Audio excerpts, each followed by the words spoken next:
I didn't tell you the bloody story. We want to go again for the people then, man. Before I got to Roadhouse, I worked at Henry's, which we said. I won the competition at Henry's. Oh, yeah. So the Greenhalls, it was owned by Greenhalls at that time. Greenhalls bartending challenge, all that kind of stuff. Ginge, not Ginge, David Reynolds Ginge, another Ginge. I think set it up because he was looking after Squares. Andrew Mullins. Oh, yeah. Owns Fling. Okay. He set it up. And I think he was pulled by Greenhalls to run this bartender challenge or whatever it was. I won my area one, went to Liverpool, won it through giving it the large. Pouring storm pours on the floor, no? No. Do that. It's coming back to me. I came up with a good drink, which is called an Amethyst Monday. And I remember you had to present yes to a pour test. You had to flair, and you had to create a drink. Mixology. We don't know heard of fucking mixology. Anyway, I created an Amethyst Monday. I had martini in it and some other shit, and it was purple in colour. And my thing was, it's Amethyst Monday, it's my birthstone, so when you come for a drink at my bar, rather than get drunk, why don't you get stoned? And they were like, hey, that's pretty good. So yeah. Cheesy as fuck, but it worked. And so I won that competition, went to the finals, got super drunk, did the finals. It was some TV show as well that was down there doing it, whatever it fucking was.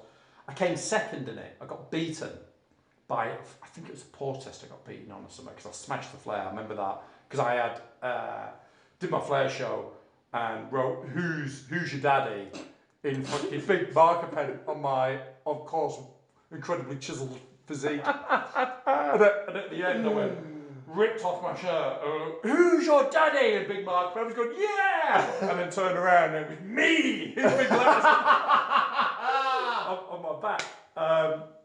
Got second, got 500 quid for that, used that 500 quid for a deposit on the flat that I needed on Holloway Road to come down to London. Wow. So yeah. Wow. I had to win that competition. Well, not win the competition, but I had to win that competition to get to London. Did you win any other comps then? No, because what about this going back to Norway? I remember I went round to your house once and you had a couple of trophies. I'm like, where'd you get those from? Norway? Or sometimes they didn't even make it back. I don't know. I don't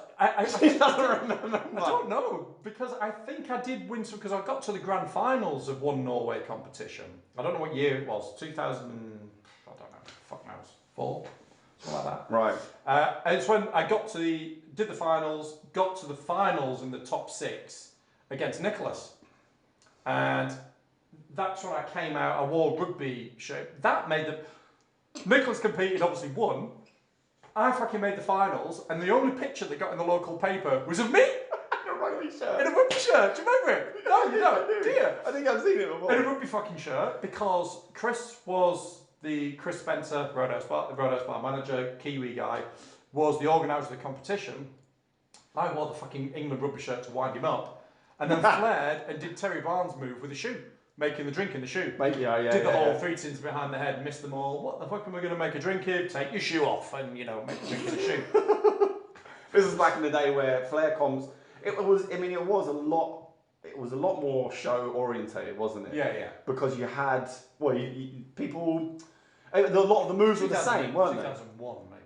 I don't know. Yeah, anyway, go on, sorry. But it was a lot more show orientated. We've discussed this, and you saw people make drinking shoes, wore right on them. Chris Spencer used to get his bum out. Yeah. All that kind of stuff. Yeah, I mean, it was.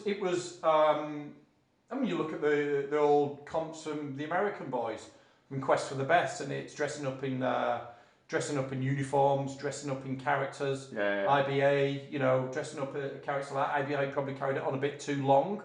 Yeah. Because they came to a point when we're probably like, maybe we need to, the skill set and the levels of the tricks and what we're doing here is actually taking it up to another level where we're becoming serious performers, at that point. Yeah.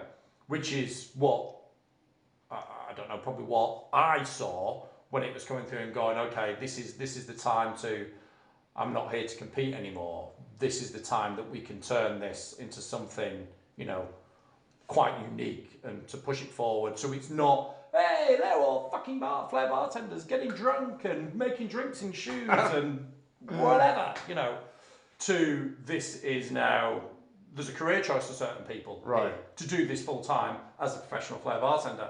All flair bartenders at that point were working in bars. Every single fucking one of them. Yeah. You know, there was no professional flair bartenders. There was consultants maybe and things like that, but there was no professional flair bartenders. And I suppose that's when we started doing Roadhouse, and we started to, you know, the competition went from its 99 in store, went to 2000 against TGI Fridays, against some other boys. Then the guys from France got involved. Oh, can we do your competition? And it kind of grew from there. And it was like, it grew pretty quick, didn't it? It grew very quick. Very quick. Because there was no other platform out there. Because there was, remember chatting with Brett Seychelles, and he was like, you know, I want to do these flare comps. I'm like, oh, flare comps haven't been done for like the 80s, you know what I mean? Stuff like that, you know. Or the Via Vita ones, or the ones up in Manchester and stuff. Maloney's, did Maloney's have one? Maloney's, yeah, exactly. I mean, fantastic fucking flair bar. There was a clip on Facebook. Did you see it? Yeah, I did. Yeah. And it had Liam Metcalf. Yeah. With his fucking, you know, he had fake tits on. Yeah. But yeah. What was it with him? It was Liam and somebody else. As a big guy.